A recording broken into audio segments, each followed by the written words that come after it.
Hello दोस्तों, आपका हंस ऑनलाइन क्लासेज में स्वागत है।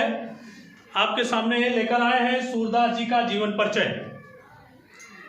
इसमें कह रहा है सन 1478 रुनकता मथुरा में सूर जन्मे कुछ माने सिही दिल्ली में चल बसे 1583 में।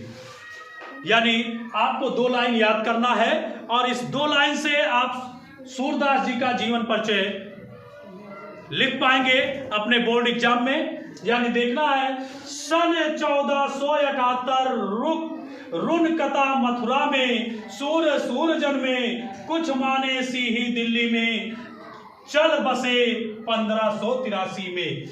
यानी सूरदास जी का जन्म 1478 ईस्वी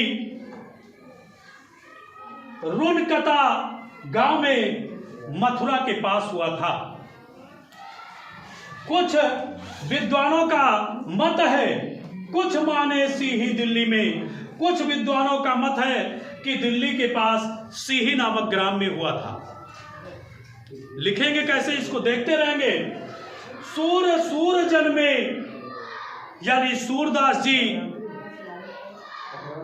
के बारे में अनेक प्रकार के मत हैं।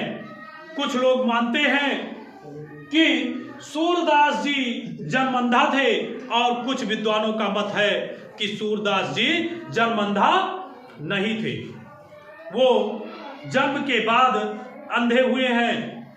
तो इस पर अलग अलग विचार, अलग अलग विद्वानों का मत है। लेकिन आप लोगों को इसी पर यह ध्यान रखना है कि केवल इतना लिखना है कि सूरदास जी जन्मंधा थे या जन्म के बाद अंधे हुए हैं। इस पे अनेक प्रकार के विद्वानों का अलग अलग मत है। उसके बाद में इनके पिता का नाम रामदास था। अब रामदास कैसे लाएंगे, ये ध्यान दीजिएगा। ये भक्ति काल के थे। ये किस प्रकार के कवि थे? भक्ति काल के थे।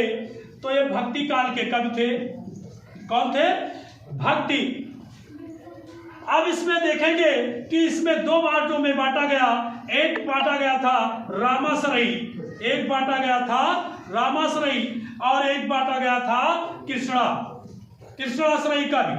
यानी एक रामाश्रयी कवि में थे तो रामाश्रयी कवियों में अलग अलग प्रकार के कवि थे, और एक कृष्णाश्रयी में। तो इसमें सूरदास को कृष्णाश्रयी, ध्यान देंगे भक्ति काल के कवि में रामाश्रयी। अब यहीं से याद कर लेंगे रामदास, यानी इनके पिताजी का क्या नाम था? रामदास। अब ये किस प्रकार के कवि थे? ये कृष्णाश्रयी कवि थे, यानी कृष्ण के गुणगान गाया करते थे। तो इसमें इनके गुरु का नाम क्या था? इनके गुरु का नाम वल्लभाचार्य था। तो ये वल्लभाचार्य इनके गुरु थे। वल्लभाचार्य ने इन्हें कहा कि आप श्री कृष्ण का गुणगान कीजिए। सूरदास जी श्री कृष्ण का गुणगान गाते रहे और इन्होंने अनेक प्रकार की रचनाएं की और चल बसे 1583 में।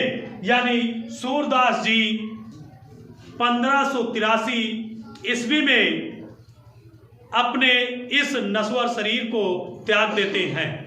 और इनकी जो रचनाएं हैं, रचनाओं के बारे में भी आप लोग 2-3 रचनाएं याद कर लेंगे। सूरसागर जैसे 1-2 रचना लिखने के लिए आता है, जिसमें 2-3 रचनाएं आप याद कर लेंगे।